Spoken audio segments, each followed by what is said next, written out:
Hello friends, आज हम करने वाले हैं ईद पर मजमून लिखने वाले हैं। सबसे पहले हम ईद पर मजमून इस तरह लिखते हैं। ईद जो है, ईद भारत एक वसीह मुल्क है। यहाँ मुख्तलिफ़ मज़ाहिब के मानने वाले लोग रहते हैं। ठीक है, इस तरह लिखना है। सभी मज़ाहिब के कुछ अहम त्यौहार होते हैं, यानी कि सभी धर्म के अलग अलग त्यौहार होते हैं, जिसमें ईद मुसलमानों का अहम त्यौहार है। यह अरबी साल के 10वीं महीनों के पहली तारीख को मनाया जाता है। फिर इस तरह आगे आगे लिखेंगे।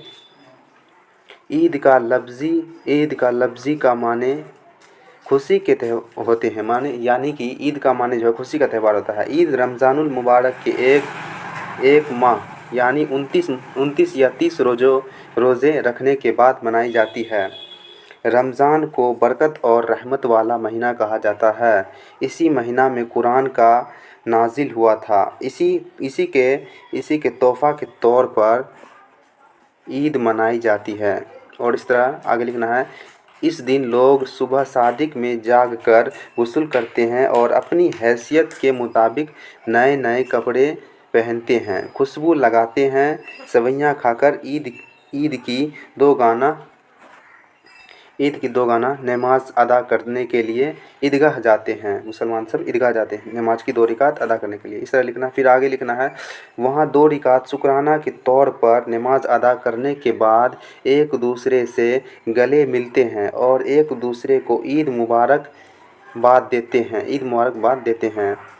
फिर इस तरह आगे लिखना है। ईदगाह के इर्द गिर्द मेला लगते हैं। ईदगाह के अगल बगल मेला लगते हैं जहाँ मिठाइयाँ और खिलौने बिकते हैं। उस दिन सबसे ज़्यादा खुशी बच्चों को होती है, क्योंकि उन्हें उनके रिश्तेदार से ईदी मिलती है। यानी कि सबसे खुशी बच्चों को होती है, क्योंकि उनके रिश्तेदार चाचा मामा जो भी होते हैं, बच्चे को अधिकतर ईदी मिलती है। इसलिए उस दिन अधिकतर बच्चे खुश रहते हैं, जिससे वह बच्चे जो है उस पैसे से मिठाइयाँ और खिलौने खरीदते हैं और फुल एंजॉय करते हैं। फिर इस तरह आगे लिखना है। इस दिन शाम में या दूसरे दिन कई जगहों पर ईद मिलन का प्रोग्राम किया जाता है, जिसमें मुख्तलिफ मज़ाहिब के लोग शामिल होते हैं और ख़यालात का इजहार करते हैं। यह त्यौहार एहतियात, एकता और भाईचारा का पैगाम देता है। ईद जो हमें एहतियात और एकता और भाईचारा का पैगाम देता है। फिर इस तरह आगे लिखना है। रमज़ान की आखिरी अशरा में या ईदगाह जाने से पहले लोग एक मखसूस रकम निकालते हैं, जिसे फ़ितरा कहते हैं। एक मखसूस रकम लोग निकालते हैं, जिसे फ़ितरा कहते हैं।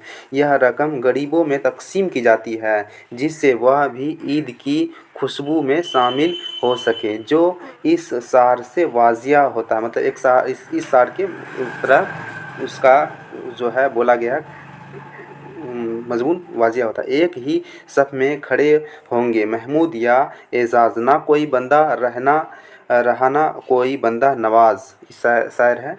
और फिर देखिए, ईद हमें एहतियात भाईचारा का पैगाम देती है। इस तरह ईद पे मजमून लिखेंगे तो आपको 10 नंबर पक्का मिलेगा। 10 नंबर में से 10 नंबर मिलेगा। इस तरह मजमून लिख दिया तो 10 नंबर में से 10 नंबर मिलेगा।